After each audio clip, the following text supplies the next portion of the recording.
Welcome back to Animal Crossing New Horizons. I'm Dear Darling. I shall see what's going on our lovely island of Fawn.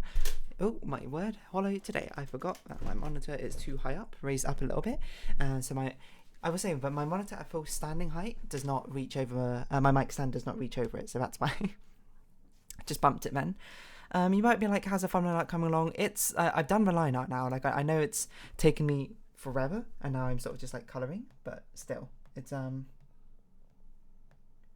slow progress being made, but progress none-the-less. Well, hopefully. I think also the stream deck is fixed now. Hold on. Ooh, wonderful.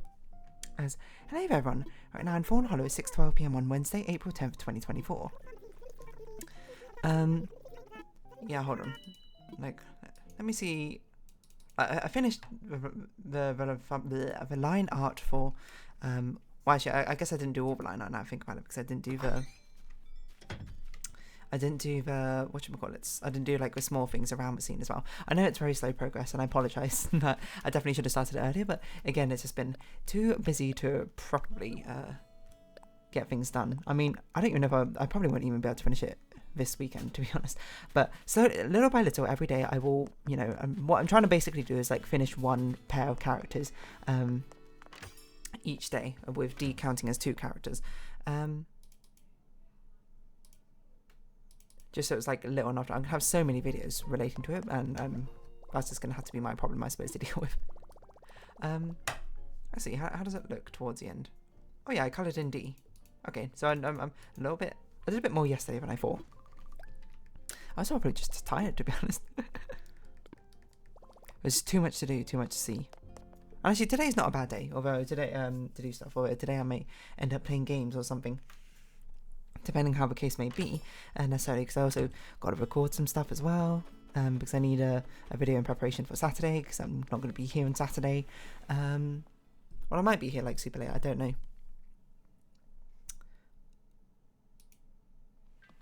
Oh yeah, so, okay, I didn't colour all of D, I coloured part D, and then I don't know, I guess I got bored or something? I don't really know what happened there. Yeah, what are we even talking about today? I don't really know. To be perfectly honest, what can we talk about?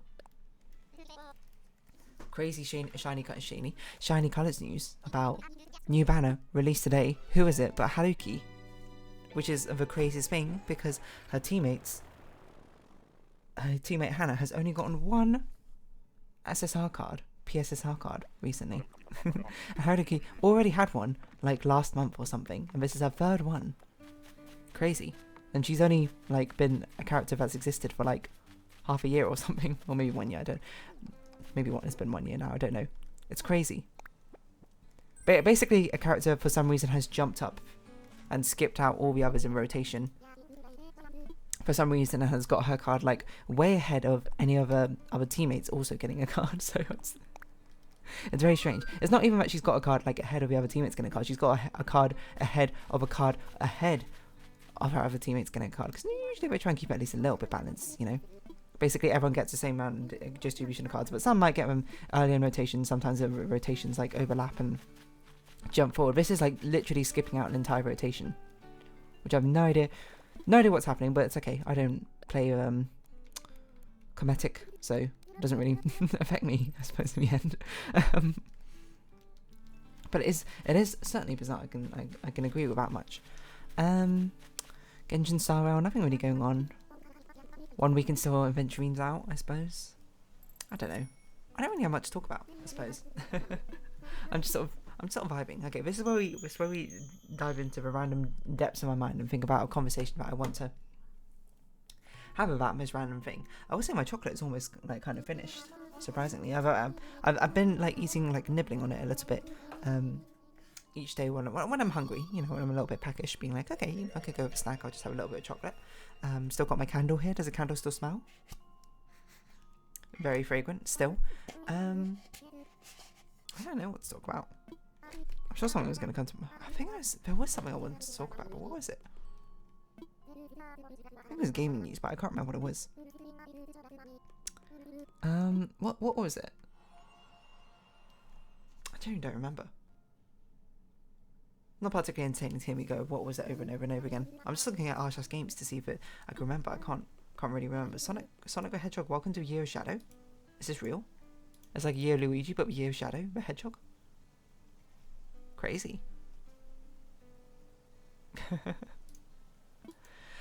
But Edgy Hedgehog, he's getting his big break. Edge the Hedgehog. Wait, there's a pun in there. Edge shot the Hedgehog. I don't know what I'm saying. I don't know what I was going to talk about. Oh yeah, I did see this thing about why Ori, they're not making a third Ori game. They made a No Rest for Wicked, which is a game I don't even know. No Rest for the Wicked. But it's by the same creators of Ori and the Blind Forest, so theoretically, could be pretty good. Let's have a look at a bit of the art style. Not really my sort of vibe, but I like the sleek, sort of elegant look that Ori gives. But yeah, they're not making a third one, which is fair enough. And also, apparently, I found out that Moon Studios had like some crazy, or like no, I'm not sure it was necessarily Moon Studios, or like the CEO had like some crazy crunch or something in the studio. I don't know. Not really for me to say. Again, I guess that's sort of like gaming news drama, which is not really what I cover. Okay, sorry, random topic. What random conversation can we talk about? I finally finished, like, catching up. Or, like, actually bothering to... I think that's probably what I did. Is like, I was like, okay, instead of continuing to draw to work on Fawnhallow, I'll reply to comments or something. Was that last night or was that the day before last night? I honestly can't remember anymore. But I finished responding to comments. I think it was on Monday I did it, actually, so, you know... There you go. Don't say that well, I don't know why you would say that, but... Finally got around, to replying, I suppose, in the comments and then, you know, replying to everyone. So, my conversational juices are, like, so still today. I don't know what's going on. Oh, there was something I was going to say. I mean, it's not even a conversation topic, but it was like the live stream VODs will go up a week after, I suppose, the live stream has concluded. You can watch the VODs on Twitch, you know, I suppose, within the week immediately afterwards, but then, like, it'll only be on YouTube a week after, mainly because I was just trying to think out how it works schedule-wise, because I don't have any, like, free slots to upload things on Mondays through to Saturdays, so it's like, okay, well, we only free slot on Sunday, and I was like, okay, maybe it can tide it over or something. It'd be like I stream live, and then you can watch a VOD of last week's stream or something, I suppose, on YouTube as well, immediately after I finish streaming, more or less. So, yeah, I don't know what to talk about, to be perfectly honest. Why don't we talk about... sort of, like, reaching the depths of my mind. I was like, stairs. I don't know why stairs came to mind. What about walking upstairs? I wonder how common it is for people as kids, you know, to run up the stairs on, like, all the fours. I will say I very much did that when I was younger. I remember when I was much younger, for whatever reason, I always, not stay up late, but sometimes I would, like, stay up later than maybe I should, playing on my Nintendo Wii, downstairs in the family living room. And then it was, like, dark outside or something when it was like, oh, it's time to go to bed or something like that. And I was like, okay. I don't know if it was my parents necessarily calling me, or maybe it was just, like, my internal decision to be like, oh, it's probably time for bed. Maybe it was just during summer holidays. I honestly can't remember. But then, you know, it's a sort of classic thing where it's like you turn off a light and then you, like, scamper up the stairs as quickly as possible. You might be like, did you do it because you were scared like a monster was going to eat you or something in the night while if you didn't, like, run up the stairs fast enough? I don't think so. Or maybe I did. I don't know. Like, I remember, I'm just trying to think of, like, things I used to be scared of when I was younger, and certainly it wasn't like, I didn't even, like, hear the concept of a boogeyman, to be honest, anything like that, or like the monster under your bed, which seems to be a very common thing for children's, like, horror folklore. Well, the things that did definitely freak me out when I was younger were, like, zombies, like, kind of spooked me out a bit, until I got a bit older and I was like, wait, zombies are, like, super slow or whatever, like, you know, I'm not like that bit, but I guess I could probably outrun a zombie, and also they don't exist, so I guess that kind of helps as well. And you might be like, hey, have you seen, I don't even know which zombie movie it is, which has, like, a super fast, like, actually competent zombies in, like, World War Z or something?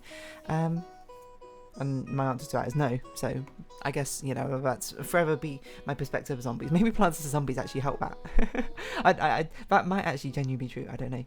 Anyway, I didn't like the concept of zombies, I suppose, but weirdly I was, like, fine with skeletons and the concept of skeletons and ghosts. Something about zombies. I mean, it's because zombies turns you into a zombie if you get bitten by it. I guess, and that sort of, like, suspendedness between life and death is something strange. I guess because skeletons don't really. I mean, it's not like skeletons bite you and you turn into a skeleton. You know what? Now I think about it, I did have a particular aversion to like germs and like contamination, I suppose, when I was younger. I mean, I still kind of do as well. I bet that was probably why I didn't like zombies all that much. I've never actually put 2 and 2 together, to be honest. Anyway, that was like childhood fear number 1. Childhood fear number 2 was definitely the Weeping Angels. From, I was going to say from Animal Crossing, not from Animal Crossing, from Doctor Who. Those freaked me out a lot when I was younger, when I watched that episode. I don't know why. Those, and a little bit, actually, like, I'm trying to think, like, what are the, like, 3 most iconic scary Doctor Who episodes for me when I was younger? 1, Weeping Angels. 2, Vashta Nevada, which is, like, the Darkness Piranhas. And the 3rd one, which was, I don't know what I'm trying to buy here. I guess I'll just buy some medicine while we're at this cabinet. And the 3rd one is the Gas Mask Children. I will say, I think I was actually too young to properly remember the Gas Mask Children episode. Like, I remember watching it. Like, I watched it at a friend's place. But it, for some reason, didn't scare me at all. Maybe because I was too young to really comprehend what was going on and to comprehend really the actual horror of it. But that didn't scare me at all. The Darkness one, Darkness Piranhas, Vashta Nevada, did kind of spook me out for a while, I'm not gonna lie. Until, you know, at some point in my head I was just like, but they're so quick. It's maybe a bit morbid for like an 8-year-old or whatever to be thinking, but I was just like, you know, if they're Vashta Nevada, if they're gonna get me, they're gonna get me like immediately. That's just kind of it. There's not really much I can do about it. Is that, that's all I really remember. And if anything, once I had like that association, that click in my head, I was like, oh, you know what? Vashta Nevada are pretty cool, because I remember that episode. It was just like they actually communicated with the Doctor for a while or something, right? They were like sort of like sentient beings in that sense. That's what I remember. I also remember him running through the library, which was lit under different coloured lightings multiple times to make it look like he was running through different rooms or something. But one, of course, that freaked me out by far and away the most, Weeping Angels. I don't think I'm alone in that. I think most people very much would just be like, Weeping Angels, super spooky. Honestly, very well executed. No, I can say now, I can say for certain Weeping Angels don't kind of freak me out. Because I'm going to be honest, well, Weeping Angels actually, as far as things go, aren't all that bad, because they don't actually kill you, you know. It seems like they do, but, you know, spoilers, I suppose, for like a 20-year-old maybe Doctor Who episode. They just send you back in time so that you would have, is it like you would have died on the day that they initially caught you or something? I don't know what happens if they keep sort of like chaining it, but they basically are like time travelers or something. So you still get to live your life, you just live your life in the past. Which is, if anything, it's not great. I guess you can sort of liken it to sort of like wiping your memory. Well, it's not even wiping your memory, because you still have a memory. It's just more like transporting you to another dimension, effectively. That's all I remember. And it was a really cool episode from what I call. But I remember that really freaked me out when I was younger. That and Medusa / like Gorgons. The concept of Medusa also kind of freaked me out.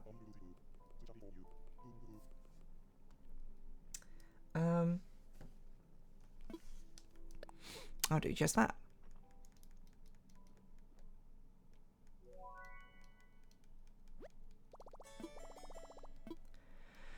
I forgot what I was going to say about this entire thing. Yeah, and I'm just trying to think what else I can think about. Like, the Weeping Angels, they were like, I guess we'll talk about Weeping Angels a little bit, because I don't have that much to say about them, except for they were a pretty cool enemy. I know they were like brought back multiple times on Doctor Who. I still remember that first episode though. I can't remember who she was, like some reporter or something, just going into the house and just like ripping off a piece of wallpaper where it says, "Duck, you gotta right now, duck, right now, duck," and then she ducks, and then like she turns around, and there's like nothing there except for like the angel statue, when like something just like clatters against a wall and almost hitting her head. And the suspense of, you see the shots of like the stone feet of the angel like walking as it sort of like creeps up on her friend. Which, now I think about it, is a bit of a weird concept. Like, it's not weird concept, like weird how mechanically, how does that work? Because why are they, I thought the angels were like super fast, like you blink and they're like in your face like immediately, but then why is there such like shots of it like walking so slowly? Surely that entire time that the friend wasn't looking at the statue, you know, the angel just would have taken like 10 seconds to bring that meow and catch him. Anyway, I mean, this concept, I don't know what necessarily came first, if it was a Weeping Angel or SCP-96 came first, but it's something which is used a lot in horror. I suppose. But I think it's a good sort of facilitator opera. Like, I'm trying to think like Lethal Company, the coil heads. It's a fantastic enemy. Not because the coil heads are pretty spooky when you hear like a running up, and then you like turn around just in the nick of time, just to hear it go, just to see it go like boing, boing, boing, which might I add, probably one of the better design enemies, like not mechanically, but like actual like visual design, I suppose, of the enemies. Like it's such a genius idea to put their head on a spring to give them a sense of momentum without them having to actually move, because it means like these enemies inherently have like no animations. You just look at them and they're frozen by design. So the only time you can see the animations is if you like hack. But their design is such that you will never see the animations, but by giving them a coil head, you can give that sense of momentum. Firstly, you have a sort of like rapid fire, like running with their feet, and then like when you turn around to stop them, to make them freeze in place, the momentum of their head being on a spring just carries on, so you get that boing boing boing sort of noise. You see their head rocking back and forth. You can feel the momentum that they were running with. It's like it's such a genius idea, because it's basically an enemy. It's like, how do we put on an animation on an enemy which cannot move when being observed? And the answer is you put a crazy amount of follow through in, basically. Is what's going on. That's what the point Springhead's for. And I was just like, that, when I first saw that, well, maybe not when I first saw that enemy, but like when I thought about that enemy, I was like, that's like a really good like way to do it. IMO. Were you making like a cherry tart? But yeah. Sorry, Weeping Angels. I don't know what else to say. It was just like a super spooky episode. What can I say? And I remember I used to be like quite scared of them, I think, when I was younger. And it doesn't really make sense. Like, I remember I wanted to get like a mirror installed in my room so I could like watch my door in case they like came in, which doesn't make sense because I could see my door from no, maybe that was one Medusa. I don't remember, to be honest. Again, this was when I was quite young, so I don't think I had like particularly solid logic, but I also can't remember it all that well. I just found them like pretty creepy, the Weeping Angels. How many times did they get brought back? I don't know. They're like a fan favourite, right? Weeping Angel. Like, it says they're incredibly powerful species, but again, they don't kill you, right? Don't they just send you back in time?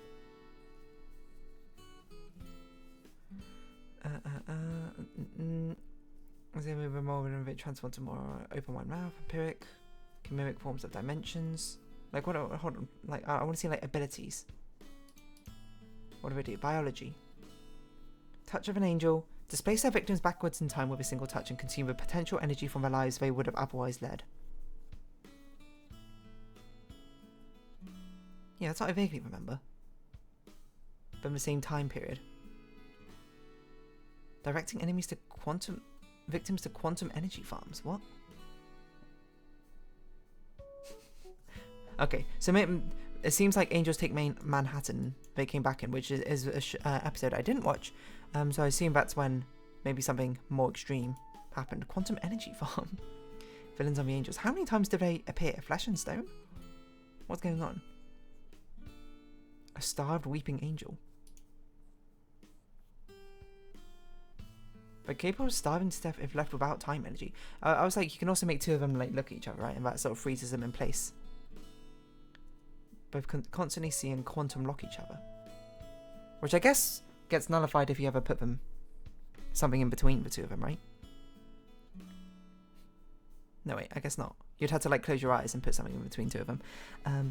I remember the climax of that episode as well. It was the crazy part when with the TARDIS, and there was just like, but the entire plot of that episode wasn't. It's like we had to get to the TARDIS and send it back in time from this mysterious doctor who like gave us this message, and then like we finally do it, and then like the TARDIS starts disappearing around them, but the angels are like shaking it. And I remember the way we did it, like there was no animations or anything. It was just like the angels shaking it to the left with the lights flashing on, and then the lights flashed off, and then it just like cut to the angels shaking it to the right, and it was just like, I don't know. It felt very cinematographic, I suppose, at the time I was watching it, but I wonder if that sort of enemy is like a fantastic thing to direct, or maybe it's hard to, because it's like, how do I get the sense of like motion and stuff across? But at the same time, you can very easily maybe save out on having to do animation for it. I guess that doesn't really apply for like actual in real life shooting, you know. Well, maybe maybe you don't have to then do like robotics for an angel. I've not really thought about this. Anyway, Weeping Angels, they're a cool enemy. I don't know if they have an origin of a don't look at them sort of. Enemy. I don't think so. Anyway, I don't really have anything to say about Weeping Angels, that's what I talk about them. So if you have been watching, thank you very much. It's been Animal Crossing New Horizons. I've been Darling. Likes, comments, subscriptions, shares, greatly appreciated. Socials, Discord down below. Hope you see each other again, but for now, it's our farewell. So until next time, bye bye for now.